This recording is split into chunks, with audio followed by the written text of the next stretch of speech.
Hello everyone, it's the Crunchy Mama here, and it is May 15th, 2013, and I just wanted to record some of the things that are growing on here at my urban homestead. So, the first thing that I wanted to show you was that I've been harvesting some very rich soil. This was our compost area a few years ago, so it's well composted, and as you can see over here we've got a lot of burdock growing, and in other videos I showed you how I was harvesting the burdock root. So let's see, I've got a lot of tomato plants that I grew in the basement with warming mats and fluorescent lights, and I've put a few tomato plants out here.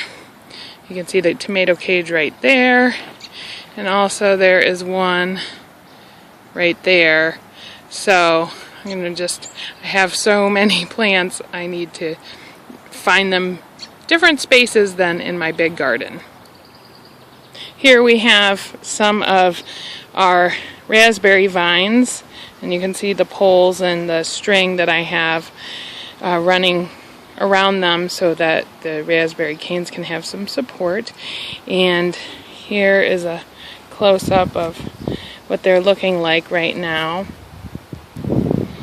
Here's another tomato plant that I've put in a random spot that is a sunny spot, but just not part of my regular garden. Now here is my big garden that we still haven't put the fence up yet. You can see down there that we have the doorpost where you'll be able to walk in. I don't think you're going to be able to see it very well, but it's by where that cart is.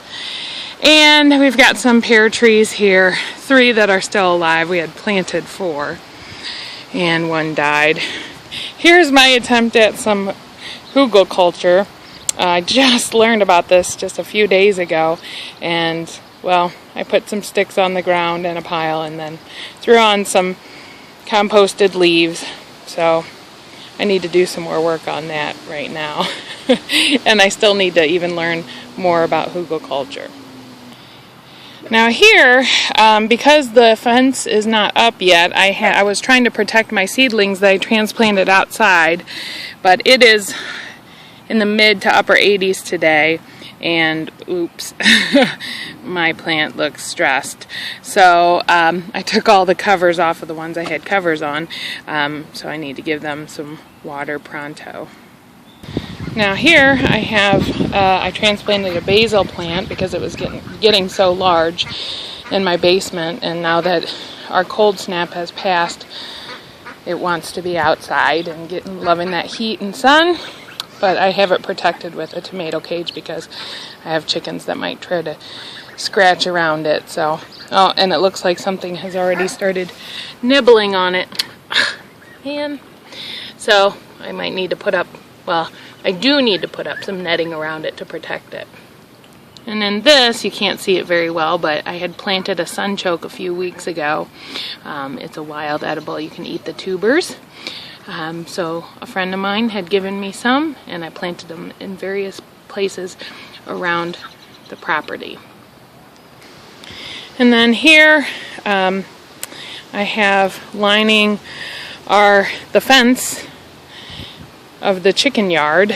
I have various containers that I'm going to use, and it's right by the house and by the hose, so we don't have an irrigation system set up close to here, but we do have the hose, and I do have an irrigation system for my big garden. So anyways, I've filled the bottom of these containers with some leaves, and I've harvested that soil from where I showed you at the beginning of the video, and I combined it with some peat moss.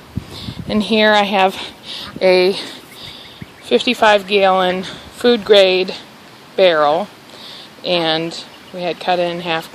A few years ago we tried to make a compost tumbler, but that didn't work out so well. So in here I have a tomato plant and some transplanted spinach, Swiss chard, and cilantro. And then here, I haven't planted anything in those pots yet, but I have a tomato plant in here. And these I'm probably going to put some peppers in here. And then here is a tomato plant with the basil. And the great thing about putting it up against this fence is that I've got trellising, so this is pretty much a full sun area. So the tomatoes and peppers will like that. And I'm getting double use out of the chicken yard fence. It's containing the animals for about half the day. And then we let them out half the day. And then of course it's going to provide some trellising for my tomato plants, which tend to grow like 8 feet tall because of the rich soil that we have thanks to the chickens. And of course it will also provide some shade in the chicken yard, so for the birds that want to get a little bit of shade. And as you can see, the ducks are trying to get some shade, not much, but they're hiding under the sawhorses with the windows on top, so it's probably making it even hotter. But birds aren't known as the smartest animal. Lastly, we have my front yard garden area, and here I planted some tomatoes in the cinder blocks, but there's nothing lining the bottom, so the roots will be able to go down into the ground. And I need to check on these other ones. Oh, these all look just fine. They had some morning shade, so maybe that's why they're doing okay. And that basil looks stressed, so take that off. All right. And here is trying to establish an asparagus bed, and as you can see, I've got some wildlife netting to keep the rabbits out because they'll eat my kale, which I have a couple kale plants in there. And in fact, I had a plastic cover over it for a while it was still cold, and I took the cover off so that it could get some rain, and a nibbler came and nibbled, almost killed the kale plant on the right. And here we have the enclosed bed. I have some asparagus in there, but I also have some radishes growing amongst them, as well as some baby choy. So you can see that, and I've got some endive and I think perhaps some romaine lettuce in there as well. Well, that is all I have for today. Hope you have a great day, and please subscribe to my channel if you like what you see. You can also follow me on Twitter at @TheCrunchyMama. Have a great day. Bye.